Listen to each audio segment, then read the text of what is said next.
Hello, it's Wednesday. Welcome back to Leading Our Own Way. We're still here with Holly this week. It's been an amazing conversation. I loved our chat. If you missed the first two parts, please go back to Monday and Tuesday. But today is part three, and it's our conversation with the good Holly Smith.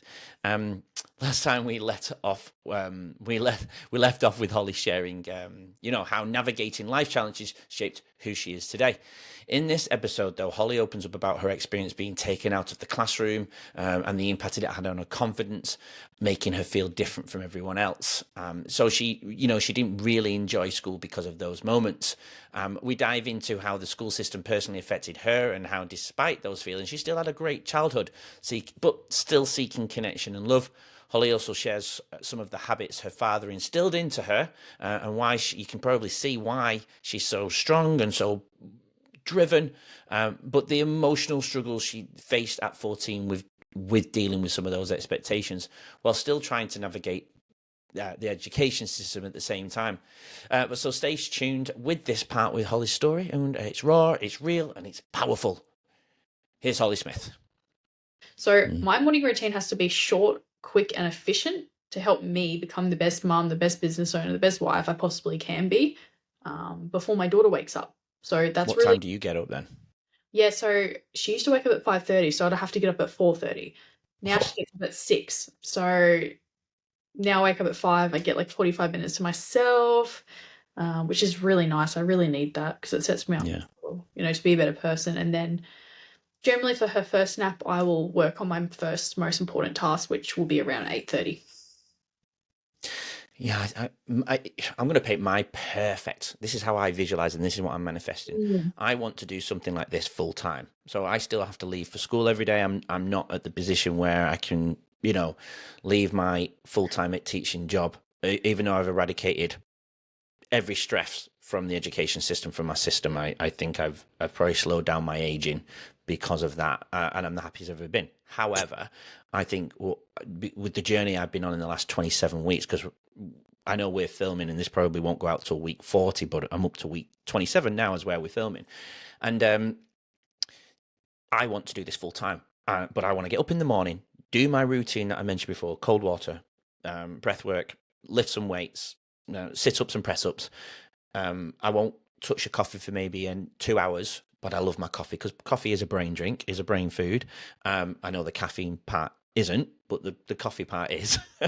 And I think, and then I could be present as a father to help get the kids ready, and Yeah. I'd love to take them to school, Yeah. and which I don't get to do because I have to be at a school. So I want to take them to morning before school care, which I hate. It doesn't go every day, but only the days that my partner is in work. But I'd love to be able to drop them off, come home, have another coffee, and I actually love to read for an hour before I sit down. But I think I like your idea where I'd have the intention set the night before for where I start the day. I tend to do that now anyway. With write little notes down of what I'm going to do tomorrow, so I can go to sleep knowing my direction.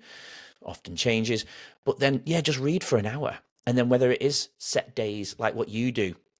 And I know we could have only filmed today, and I love that about you because you only set meetings, I think Wednesday, Thursday. Am I correct on that? Yeah.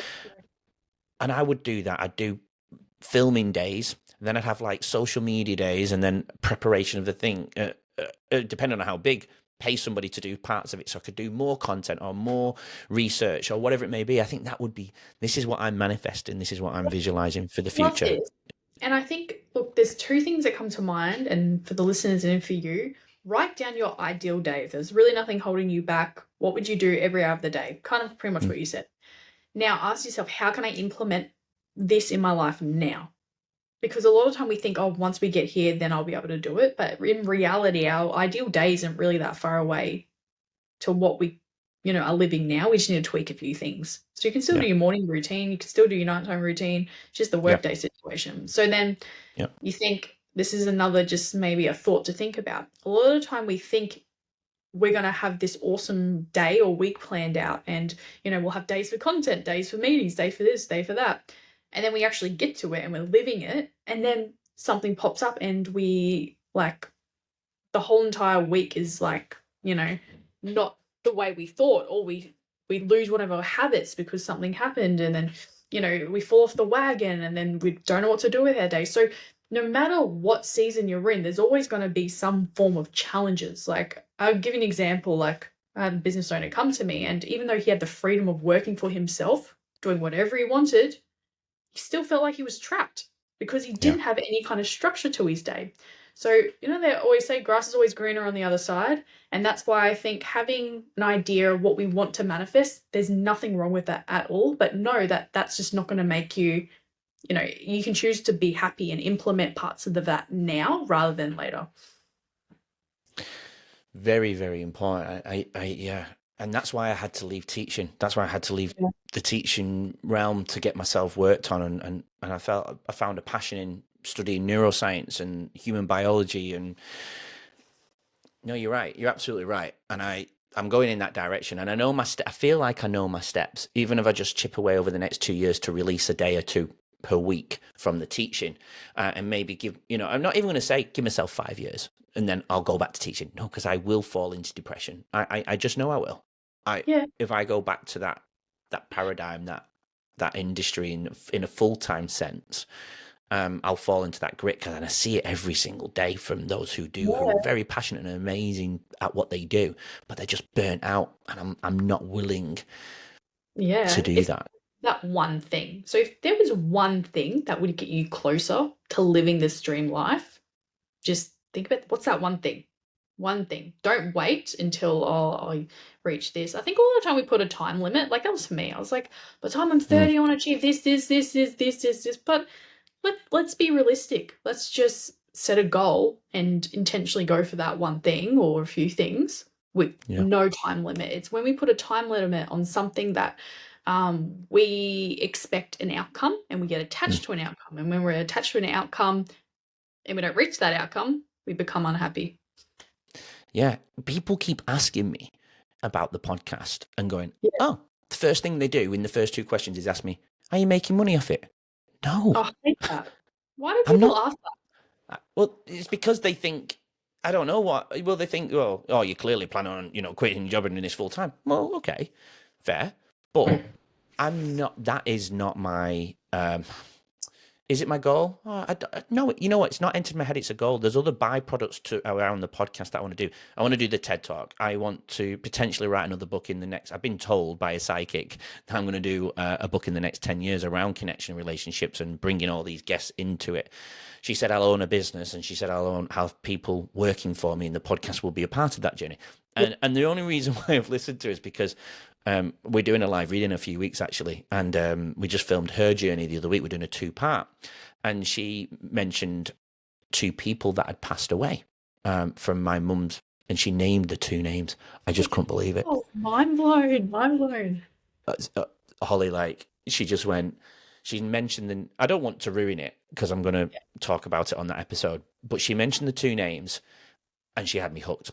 As soon as she said that, and she doubted herself. She's only this new journey. She's had it her whole life, but she's crushed her own thoughts, and that's where it led to her mental health going down, because she's never trusted her own feelings and thoughts. But now she's trying to embrace them, and she even doubted herself when she was telling me. And I just dropped. This came off. I jumped up, eyes watered, and she named the 2 names, and I just couldn't believe it. If she said, yeah, they died of cancer, which they did, but cancer is the second biggest killer in the world, I probably could get that right. No offense to those who predict that. But she named the 2 names. If she'd mentioned one, I'm like, all right, 50, okay, it's pretty good. But she named the 2, and these 2 names are not popular names. They're like old ladies' names. You Yeah. know what I mean? And I just couldn't believe it. Oh, so then she's proceeded to tell me, she pointed to my book. She said, that actual book's you're going to be signing that book eventually. I'm like, okay, because that's been out for a few years now, and it doesn't really get much growth, but I'm not doing it for that. I did it because I needed to do it for me, and Mike did the same thing. Are we making money off that book? No, we probably sold 200, not many. But we're okay with that because it was therapeutic for us. It was therapeutic for the people who contributed their stories to chapter 1. Forgot where I was going with this now. But yeah, I felt that was really important. I didn't have this plan to say, but I Oh, think I it love was, this. yeah, This is it was good. amazing. It Thank you was for the, sharing this and being so. What I love about you is that you were so honest, and so transparent, and that's what makes a really good podcast host. oh, I appreciate that. I hope everybody else sees that. I really do. So yeah, so we're going to do a live reading. She was the one who said, and she said about doing a talk, and then I did that to the camera, and she said, Mm. "That's what you're going to do, and that's where it's going to stem from." So that's why I'm training my brain, my pathways to go down neuroplasticity, why my brain Yeah, to go down there. yeah. Anyway, you Yeah. got to this point about Mm. you now, though, Hall. This I keep calling you Hall. I'm sorry. I feel like you're Oh, my it's mate. fine. My mum calls me Hole. That's Okay. probably the only person. I do it to everybody. I shorten Um, everybody's names, and they're like, some people go, they're a bit uncomfortable, and then sometimes I go, but you know what? It's just me being comfortable and being real, so I'll call you Hall. Going back to you though, there's a reason why you got to where you got to, where you currently at. Um, I know there's areas we can't really go to, but let's go back in time a little bit to your childhood. Did you like school? Did school work for you? no, I hated school so much. Like, Why? just never felt like I fitted in a way. Like, I just maybe it was really intuitive. Like, I was very aware. I was very aware of even in primary school. Like, I was so young, and I just knew. I was like, this is like not a real friendship group. I used to hang out with all the boys, and I had like one best friend. I used to just, have fun. Yeah, And I just hated school so much because I felt like I could visually see what was really going on. I also hated the fact that at times I had to get taken out of a classroom to do like teacher aiding, and like I'm a great reader now, not a great speller, but I can read really well. Maths alright, not amazing, but I was never like really bad or anything, but I just I don't know why, honestly. I've got to ask my mum why. But yeah, I got taken out like for lots of reading, and I hated it. Absolutely hated it because it made me feel like I was different from everyone else. It made me feel like I was dumb. yeah. And I hated the division. I hated that there were the people that thought that they were popular, but really there was no different to anyone else. And I saw every single person as an equal, even in high school. Those people that just were sat by themselves, like I would go up and be like, "Oh, hey, how's your day going?" Like I generally cared. And then yeah, I just never liked school. It was just never for me. I could just visually I just wanted to go make money, to be honest. I wanted to leave, go make money, and just do my own thing. I A think I little hated being entrepreneur. yeah, I was a born and bred entrepreneur. Well, it's what you've clearly manifested and it's coming true, or it has come true, should I say? Mm. What your childhood at home? How was that? Yeah, my childhood. So I never grew up with like parents in the same household, except because my parents were really never together. I have a younger brother, 2 years younger. But the whole living situation was really confusing for me. My mum lived in the top part of the house. My dad lived in the bottom until they fully separated. And I was 6 years old, and I didn't really know what was going on. I was in grade one, and I just was like cried every day at school. I was actually depressed. I felt sick because of anxiety. And I was only 6 years old. And I remember my mum bringing me, well, I don't really remember that well, but my mum definitely does, bringing me into this room with the guidance counselor, and they were, holding up cards. If I was happy or sad or how I was feeling, and I'd always pick the sad card. And I remember just crying. This like 6-year-old version of me, like just so sad because I didn't know what was going on, and I just wanted to be hugged and loved. And I just, at that time, I felt like my life was being torn apart, I guess. And I didn't really understand what was going on. Yeah, So, um, yeah, and then growing up, I lived on acreage with my mum, and I had the horse life, had the farm life, and then with my dad, I had the beach life. So I was like Hannah Montana, and I had a great childhood, great upbringing. There were parts of it that obviously, like we forgive our parents for things that have happened and this and that, but one belief system that really like changed the way that I believed everything was, I guess, the way that my dad used to talk about success and money. Because we would see him every second weekend, but every time I was with him, every single day, I can't remember a day I didn't hear it, was if you don't work hard, you don't go to uni, you don't make money, you're not going to be happy, you can't live in a nice house, you won't have a nice car. And I remember, like, I don't know how old I was, maybe 14. I remember crying to like one of the counselors at school because it was almost like I was being like brainwashed or traumatized in a way to believe that, and I just couldn't handle it anymore for this little 14-year-old girl to really like understand. And I think that's why I worked so hard. Like I started babysitting when I was like, I don't know, 11, 10. I don't know how old you have to be to babysit, but I gave horse riding lessons. I was a swimming instructor. I started all these other businesses. Like got my first, I remember my dad was pretty tough on me because he's like, I don't blame him for that because his dad was really tough on him too. Like he left home when he was 12, 14. So when I was 12 years old, he was telling me that I should move into my own place. And it was very like, that's the kind of upbringing I got from my dad. It was very independent. You make money and you work hard and you'll be happy. But with my mum, it was almost like the opposite, where it's like you do what you love to do. I'll support you no matter what. Um, and obviously my mum's not perfect either. Like she grew up with German parents who weren't very nice to her. So Mm. um yeah, I don't know. I guess I was brought up with two completely different mindsets and beliefs that it was very hard for me to believe what was true, and I didn't know how to create my own beliefs until I was kind of more aware of my mindset.